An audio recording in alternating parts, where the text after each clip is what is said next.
sur le canap, canap, canap, canap. Bonsoir, bonsoir, bienvenue sur ce nouveau bavardage sur le canap.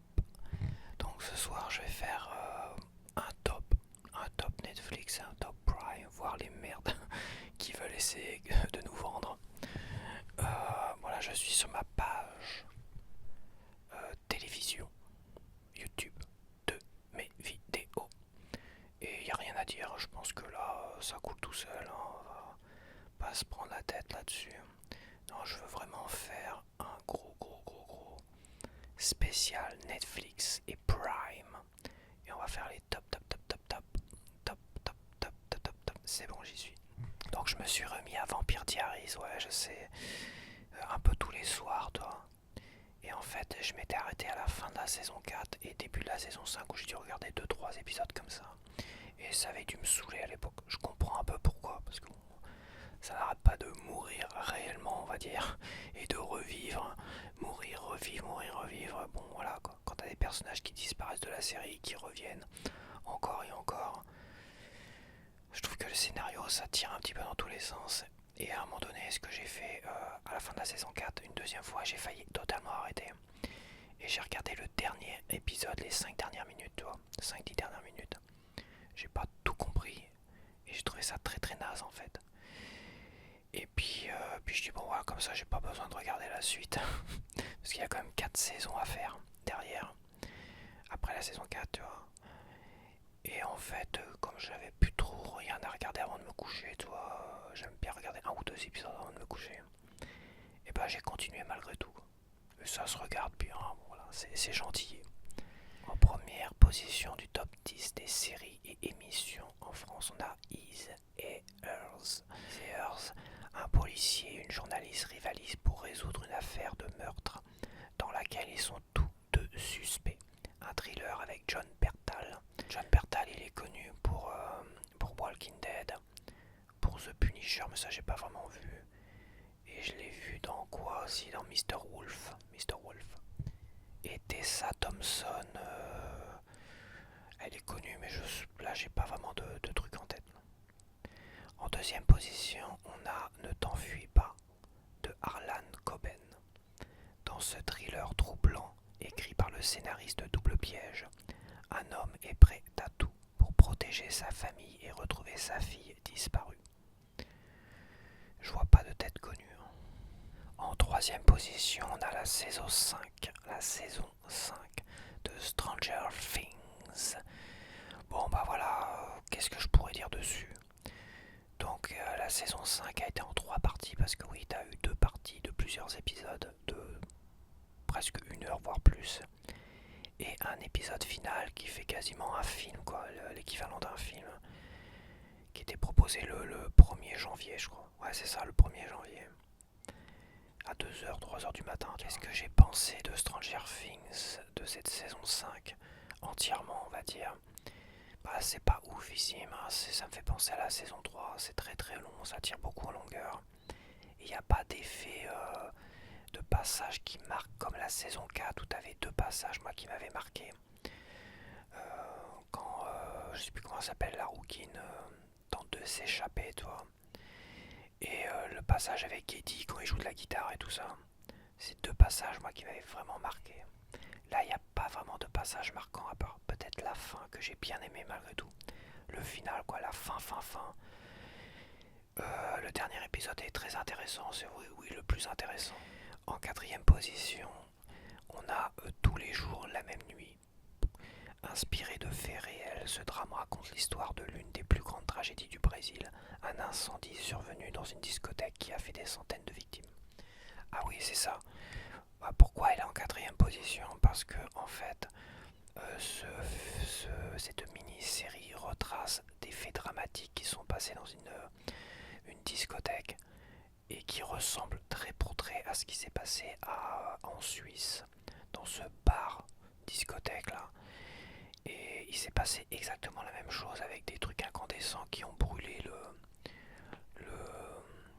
le plafond qui était trop bas, apparemment trop bas, avec la fameuse mousse anti-acoustique et tout ça. Moi Moi j'en ai eu de la mousse anti-acoustique à un moment donné entre les mains. Oui, c'est des trucs qui prennent feu, ça. C'est des trucs, faut pas rapprocher un briquet à côté de ça. Mais bon, je pense que je vais pas en revenir sur l'histoire de Suisse, mais je pense qu'il y a tellement de choses obscures autour de cela, tellement de magouilles et de compromis les uns avec les autres. Ça fait très mafia en fait. Ça sent quand même le côté un peu mafieux derrière cette histoire discothèque entre ce gars qui a apparemment des grosses casseroles dans le dos. Et c'est pareil, on est en train de dire il n'avait pas réellement les finances pour pouvoir acheter un tel établissement et tout ça. Donc d'où vient l'argent exactement? Donc bon, je pense qu'on n'a pas fini d'en entendre parler, mais c'est vrai que moi je suis comme beaucoup de monde, il y a des choses qui m'ont choqué. Le drame en soi est très choquant, surtout que toi tu te réveilles le matin, tu commences l'année, tu vois des gens comme ça, des jeunes, pour la plupart qui sont morts dans des conditions abominables. Et après quand tu vois les images, tu ne comprends pas pourquoi. Parce que moi j'aurais été là-bas, j'aurais vu le début d'incendie, j'aurais été alerté tout le monde, j'aurais été arrêté le DJ pour qu'il annonce à tout le monde de sortir de là-dedans, j'aurais été chercher un extincteur et tout ça. Et quand tu vois des gens, des jeunes qui dansent et qui filment ça, le début d'incendie, à un moment donné, il y en a qui disaient c'était l'IA et non. Et à un moment donné, ah bon, si c'est l'IA, c'était bizarre déjà de créer une vidéo IA sur ça. C'est vraiment. Mais en fait, non, c'est pas l'IA, c'est bien des images réelles où ça filmait le début d'incendie et c'était content, ça dansait, ça chantait.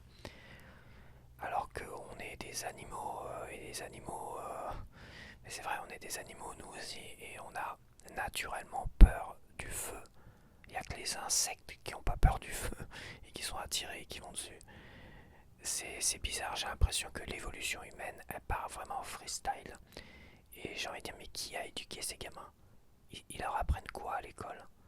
C'est vrai, ils leur apprennent quoi à l'école à ces gamins-là? La première chose à faire, c'est que tu vois un début de choses comme ça, un début d'incendie. Tout de suite, tu fais en sorte d'arrêter la musique, tu fais en sorte de prévenir tout le monde. Enfin, tu fais en sorte de bouger ton cul parce que ça va tellement vite les incendies. Pareil chez moi, par exemple. Il y a une alarme à incendie qui n'arrêtait pas de sonner. À un moment donné, je dis au bout de quelques minutes, je vais sortir parce que ça n'arrête pas de sonner. Et ça peut être juste des fumées. Hein. Dans mon immeuble, quand je sors, il y a tous les gens qui sont là, qui sont sortis, tout ça. Et ils ne bougent pas. Mais je pose la question, bah, ça vient d'où cette alarme à incendie? Ah, on sait pas, machin. Tout le monde restait bloqué devant leur porte. Donc moi, j'ai cherché, j'ai suivi l'effet sonore et tout ça. Je me suis retrouvé au rez-de-chaussée et j'ai commencé à sentir, j'ai senti une odeur de cramé. Donc j'ai cherché la porte en question, j'ai trouvé la porte en question, j'ai tambouriné à la porte, personne ne répondait. Je suis remonté, j'ai tambouriné au-dessus, il y avait la télé à fond, personne n'a voulu m'ouvrir. Bon, pas de souci, je remonte, j'ai pris mon téléphone et je dis j'appelle les pompiers. J'ai appelé les pompiers, je suis redescendu avec les autres gens qui ont descendu avec moi parce que je leur ai dit j'ai trouvé la porte, ça sent le cramé et tout ça, donc il faut frapper aux portes pour que les gens descendent, mais les gens ne répondent pas. Les gens restent chez eux, ils regardent, ils voient quelqu'un qui frappe et ils ne répondent pas. Pourtant il y a une alarme incendie qui sonne, qui résonne dans tout le bâtiment. Tout le bâtiment était censé entendre parce qu'on n'a que 3 étages. Il y a 24 appartements, 3 étages, peut-être même au rez-de-chaussée. Moi j'entendais au deuxième étage, tu vois. Dans le premier, oui, deuxième étage. Et en fait, les gens ne répondent pas. Et t'as une dame qui était à côté de chez moi, elle est restée chez elle, quoi. Et je dis, il vaut mieux descendre et sortir dehors. Je vais aller voir s'il y a du feu à l'extérieur. Si je vois à travers les vitres du feu. Donc je suis descendu. Et on est descendu et il y avait d'autres voisins qui m'ont suivi. On a regardé à travers les fenêtres. On voyait de la fumée qui s'échappait des fenêtres qui étaient fermées. Et j'ai pas vu d'incendie, j'ai pas vu de flammes. Si j'avais vu des flammes, oui, j'aurais été tambouriné, j'aurais été hurlé dans les couloirs de tous sortir, mais j'ai pas vu de flammes. Et en fait, les pompiers sont arrivés en même temps que le gars de l'appartement, parce qu'il y avait personne dans l'appartement. Et le gars de l'appartement a ouvert aux pompiers tout ça, moi j'ai jeté un coup d'œil et j'ai vu une casserole puisque j'avais accès à sa cuisine et à son canapé. Et en fait, le gars était parti. On sait pas trop pourquoi, il a pas voulu nous dire pourquoi. Il était un peu bébête le gars, comme faut le dire. Il est un peu. Il a laissé une casserole d'eau sur le feu. Il a laissé une casserole d'eau sur le feu, c'est ça qui a fait de la fumée, fumée, fumée. Je sais pas si ça aurait pu prendre feu tout ça. À force, peut-être que ça aurait. Peut-être pas sur une gazinière. Mais quand j'ai vu sur son canapé, t'avais une rallonge qui était tirée de tous les côtés, qui était écartelée par des chargeurs de portables, de machin et tout ça. Il était écartelé sur son canapé avec un sorte de petit plaid. Je me dis putain, mais je lui dis, je l'ai engueulé le gars. Ça, ce que je vois là sur le canapé, c'est hors de question. Vous ne faites pas ça. Les prises comme ça, tirées, écartelées avec des chargeurs et machin. En plus, vous abandonnez votre appart avec une casserole sur le feu. Non mais alors ça, c'est hors de question. Le mec, je l'ai incendié. Putain, je te jure, j'ai cru que j'allais lui démonter la tronche.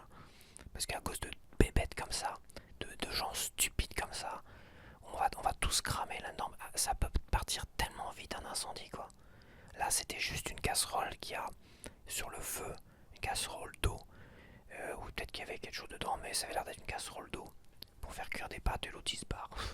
Vraiment, les gens sont vraiment stupides. Surtout que quand ils referment la porte, quand tu ouvres la porte, t'as accès à la cuisine et tu vois la casserole. Moi je l'ai vu la casserole en train de fumer. Et je me dis à cause de gens bébêtes comme ça, c'est pareil, les alarmes incendie. Ils nous ont installé des alarmes incendie qui étaient censées durer 30, 50 ans, je sais pas quoi, 30 ans. Au bout de une année et demie, elles ont commencé à tout assonner quoi. Donc moi j'ai réclamé pour qu'on vienne me changer mon alarme incendie. Les autres, qu'est-ce qu'ils ont fait? J'ai une voisine, bon, elle donnait des coups de balai dedans. Elle a défoncé son alarme incendie pour qu'elle arrête de sonner. Ok.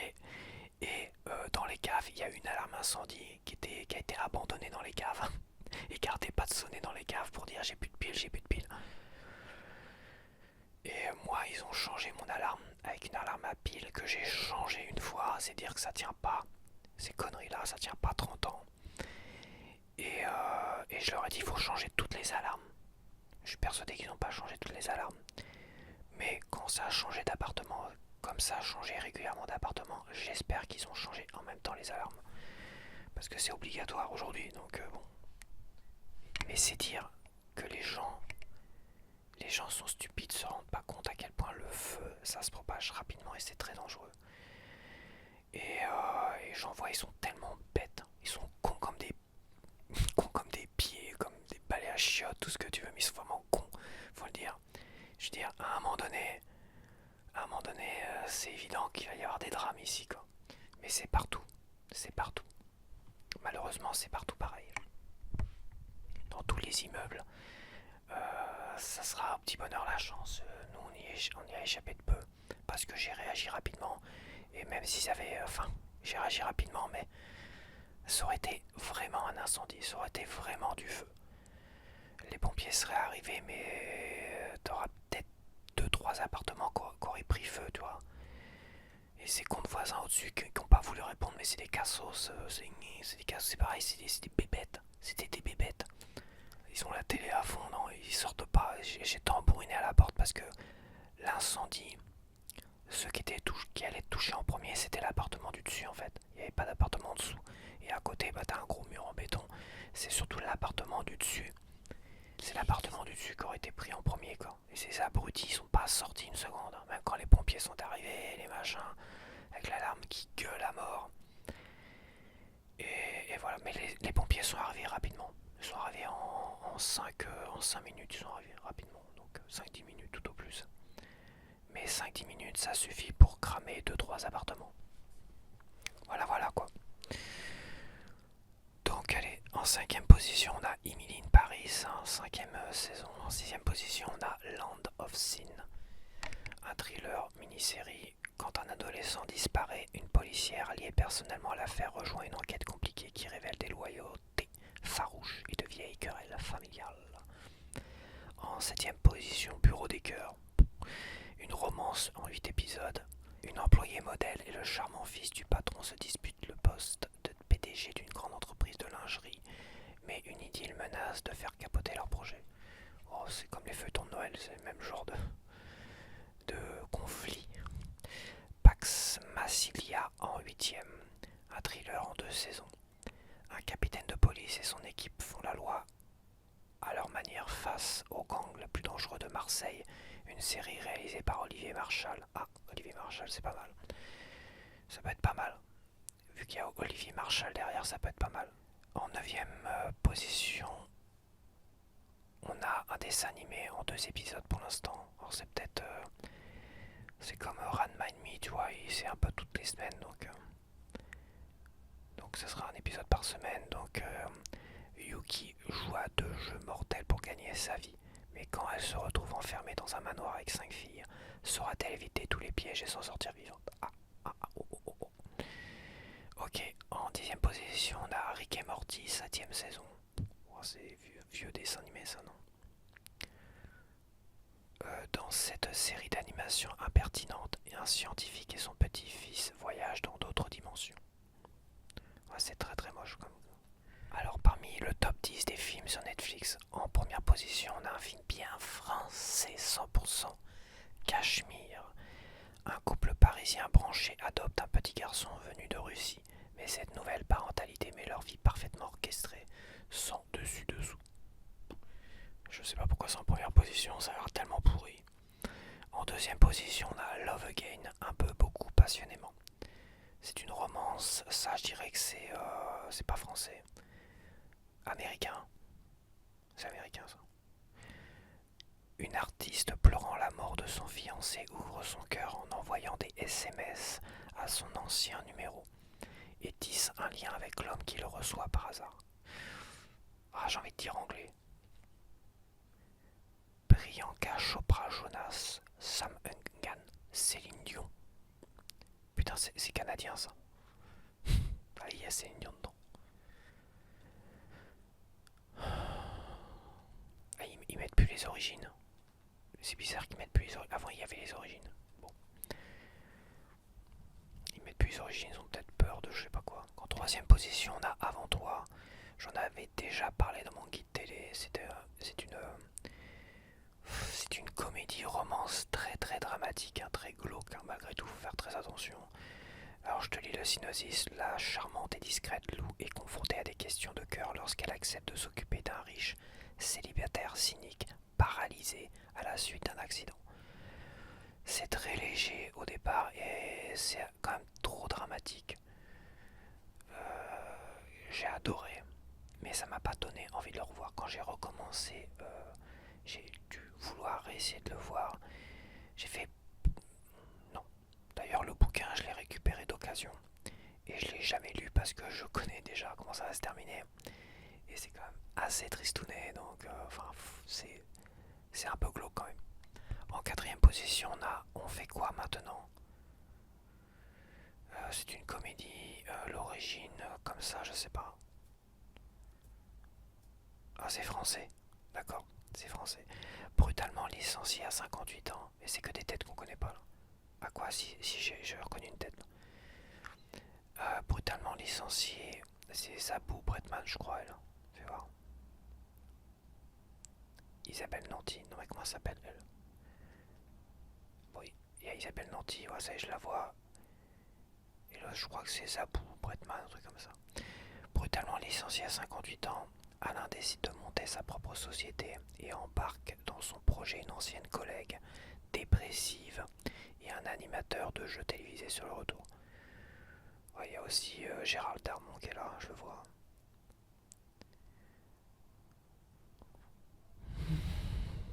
Ça fait pas envie quoi.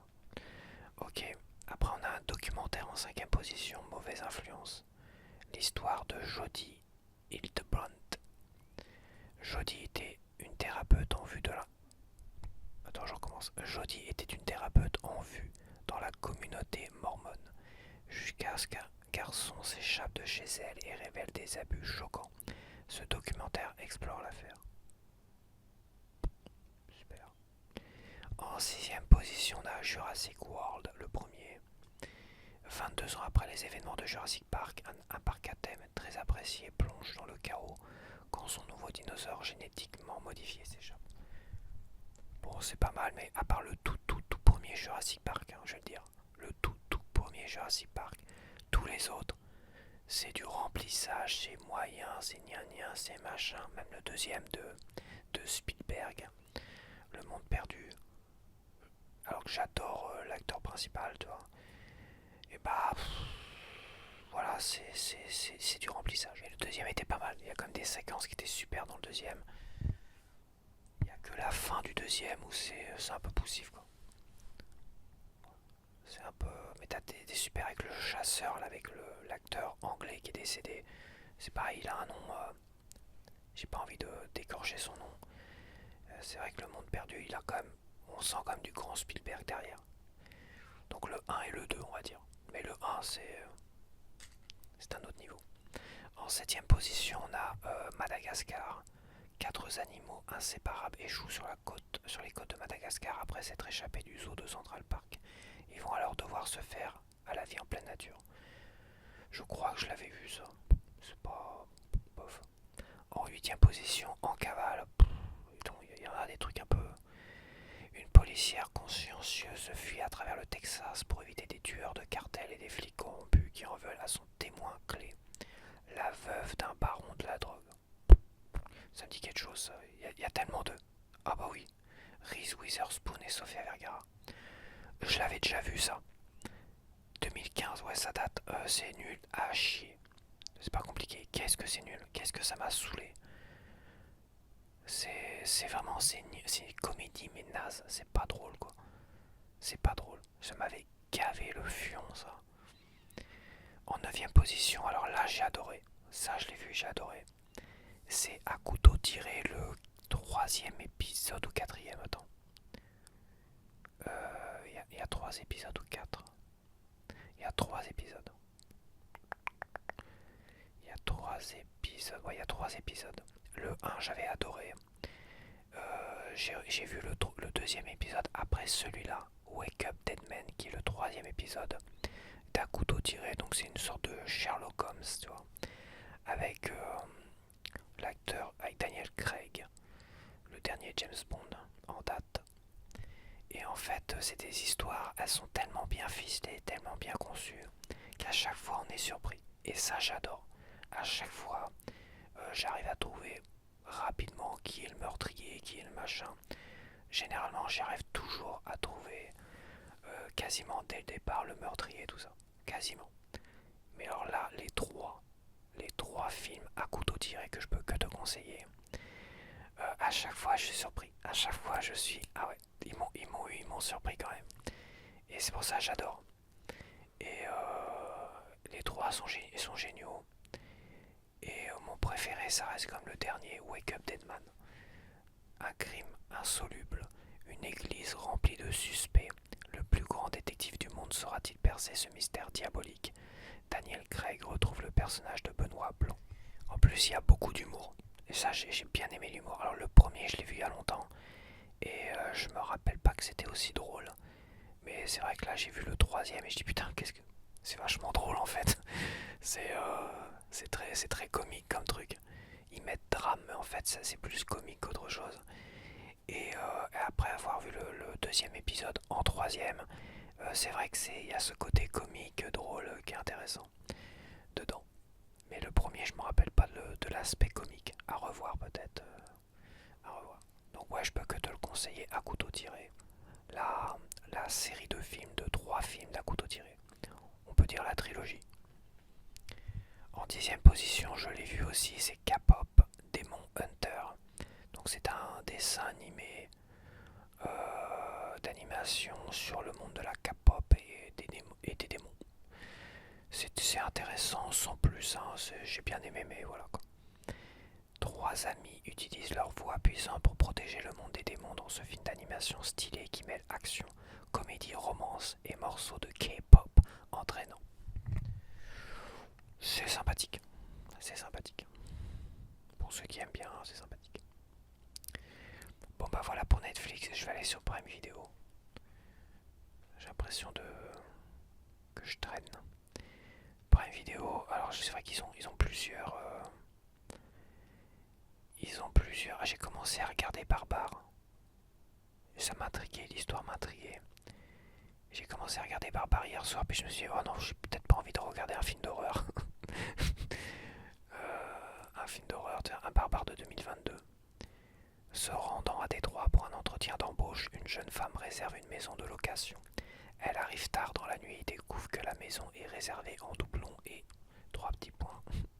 Il me faut chier avec leurs 3 petits points. Ah, il y a Fallout aussi, il faut que je suive. J'ai regardé les 2 premiers épisodes de la saison 2 de Fallout. Et il y a 4 épisodes pour l'instant. Et bah c'est du Fallout, c'est pas mal. C'est pas mal. C'est pas mal, mais j'ai quand même l'impression que ça tourne en rond aussi. Ça va tourner en rond, ça va m'énerver. Alors le top 10, si j'arrive à trouver un top 10, alors je sais qu'il y a plusieurs top 10. Il y a eu à un moment donné le top 10 des films à la location.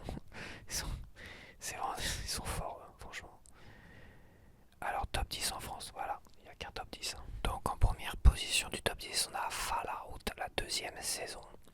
Donc là on a un épisode toutes les semaines, tous les vendredis soirs je crois.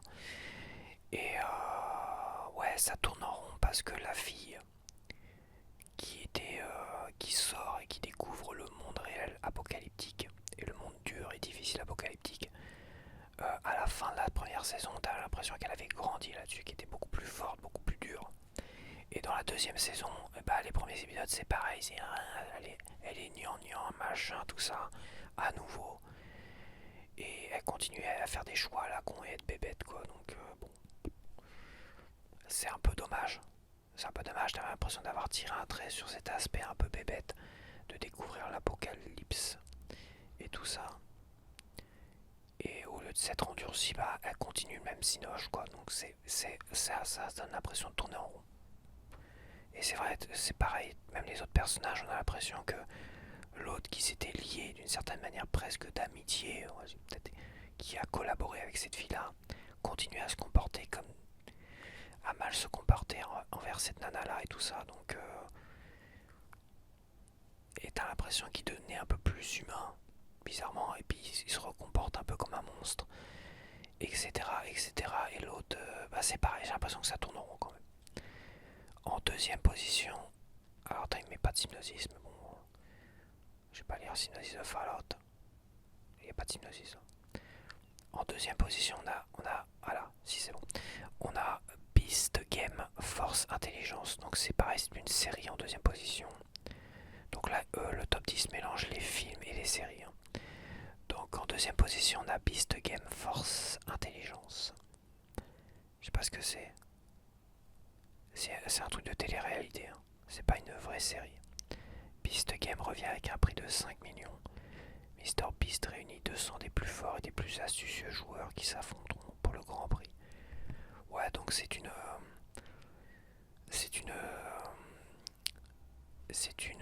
émission américaine apparemment. Émission américaine.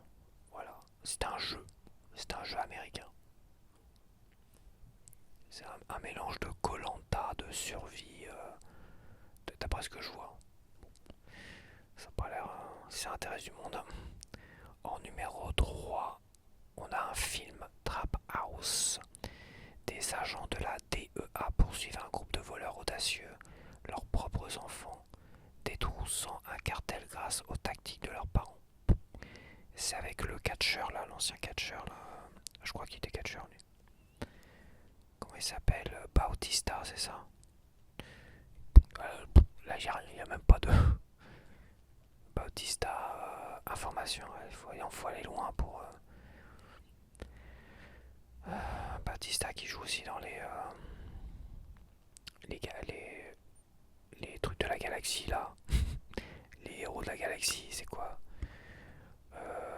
Les chevaliers de la galaxie, non, les héros de la galaxie. Merde, je me rappelle plus. Dave Bautista, c'est ça, Bautista. C'est les gardiens de la galaxie, merci moi. Parce que Alexa est incapable de me trouver ça. Ça sert à rien, franchement. Donc oui, c'est les gardiens de la galaxie, voilà. Alors en 4e position, on a un film, c'est The Tank. 2026, front de l'Est 1943, l'équipage d'un char Tigre allemand se voit confier une dangereuse mission loin derrière les lignes de front traversée de ce No Man's Land.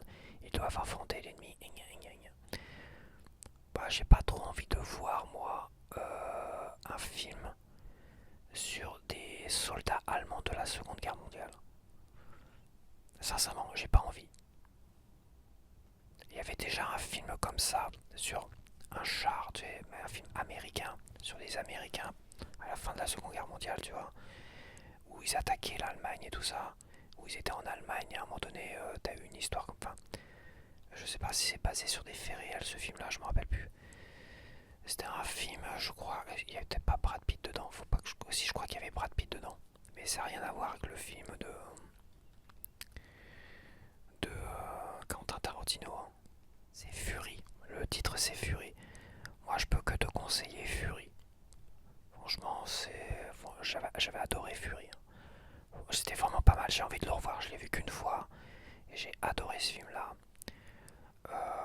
Mais par contre, je te conseille pas de regarder The Tank. J'ai pas envie que tu regardes ça. Parce que voilà, j'ai pas envie de regarder. Je pense que c'est une époque qui a été terrible et puis voilà, c'est tout. J'ai pas envie de regarder des Allemands. J'ai pas envie d'avoir de la sympathie pour des Allemands de la Seconde Guerre mondiale, des militaires allemands de la Seconde Guerre mondiale, qui ont fait des horreurs en France et dans le monde entier. Donc voilà. Point de vue personnel, mais bon. En cinquième position, on a Roofman. C'est un film. Il a cambriolé 45 McDonald's. Il s'est échappé de prison et il a vécu dans un magasin de jouets pendant 6 mois. Et ce n'est même pas ça le plus dingue. Découvrez l'incroyable histoire vraie de Jeffrey Manchester. Ok, pourquoi pas. En sixième position, on a Fallen. C'est une nouvelle série fantastique, hantée par les souvenirs d'un incendie meurtrier et de sombres ombres. Lucy Price est envoyée à Sword and Cross, une école de redressement. Là-bas, malgré le charme de Cam, elle est attirée par le... Trois petits points. Elle est attirée par le... Putain mais... Putain. Elle est attirée par... Elle est attirée par quoi? Putain, il a changé de... C'est pas le Synopsis. C'est pas le même truc que je disais. Là, il me met le Synopsis du premier épisode. T'es con comme un balai, toi. Bah, tu m'as saoulé. On s'en fout en fait. Allez hop, tu m'as saoulé. Tu vois, là, j'ai le Synopsis de la saison 1. Et là, il met le Synopsis de l'épisode 1. Je vais aller dans Info. Ah voilà, même pas. Même pas. J'ai même pas la suite du Synopsis de la saison. De l'histoire. Ils sont cons. Qu'est-ce qu'ils sont cons? Ils m'énervent. Ils m'énervent Prime. Je te le dis. Hein. Bah, je m'en vais. En septième position, on a un film de 2 heures, dis-le-moi tout bas. Alors, Camilla pense tout maîtriser dans sa vie, jusqu'à l'arrivée inattendue de ses amis d'enfance, les frères Di Bianco, qu'elle n'a pas revu depuis 7 ans. C'est un film soit espagnol, soit brésilien. Je veux savoir si j'arrive à reconnaître espagnol, brésilien ou mexicain. Putain mais tu m'emmerdes. M'emmerde, je te jure. Qu'est-ce que c'est mal foutu. Fight or Flight. En huitième position, un agent exilé doit survivre à un vol rempli de tueurs et trouver le fantôme. Ah putain. Soit je lis comme une merde. Soit je lis comme une merde, parce que j'ai rien compris. Un agent exilé doit survivre à un vol rempli de tueurs et trouver le fantôme. Une cible mystérieuse. Alors il doit survivre à un vol rempli de tueurs et trouver le fantôme. Une cible mystérieuse. Il y aurait peut-être mieux quand même à tourner la phrase que là. Enfin bon. Logiquement je crois qu'il y a une faute parce qu'on peut pas associer un à il doit survivre. Ah si, autant pour moi. il doit survivre à un vol rempli de tueurs et trouver le fantôme Zizi. Non, il n'y a pas de faute, c'est juste que bon, il aurait pu mieux tourner la phrase. J'ai toujours rien compris. C'est un film, si t'as envie de voir cette merde, c'est Fight or Flight en 8ème position. Avec des gens que je connais pas. En 9ème position, on a Track Aggression City, un film d'horreur, suspense, ah bon. Aggression City, une petite ville du sud des États-Unis. La vie d'une communauté est bouleversée par les actes d'un tueur en série. Tout le monde devient suspect, y compris la police. Les détectives Brian et Luke. Chut, 3 petits points. Bon, je vais pas cliquer ce qui avait le cul. Eh bah écoute, ça m'intéresse pas, c'est l'air nul.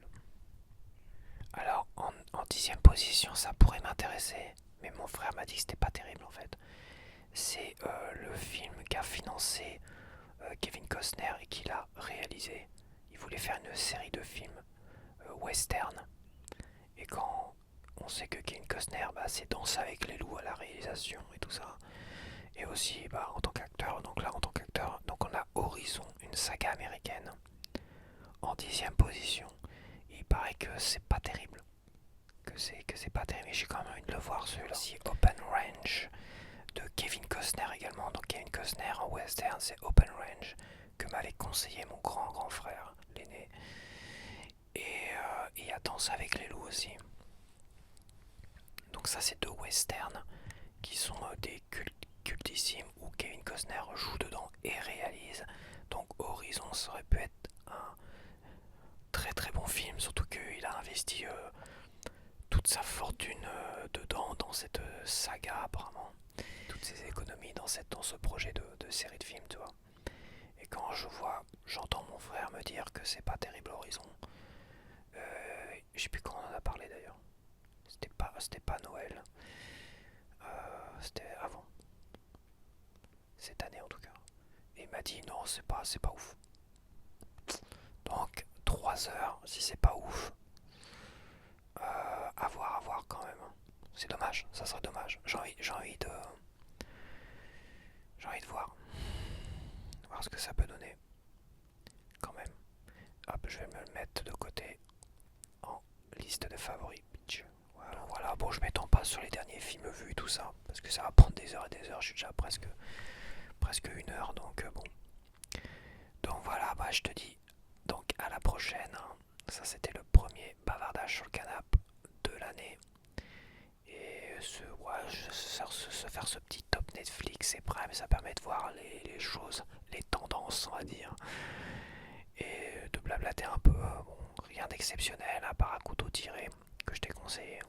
Les 3 couteaux tirés, vraiment génialissime. Horizon pour moi, tu vois.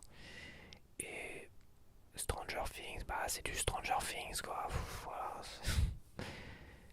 La dernière, j'ai bien aimé la fin, le final comme de Stranger Things. Comment ça se termine, toi, j'ai bien aimé quand même. Avec la chanson d'Iron Maiden à un moment donné. C'est vrai que c'est très sympa. Donc voilà, allez, à la prochaine, bye bye.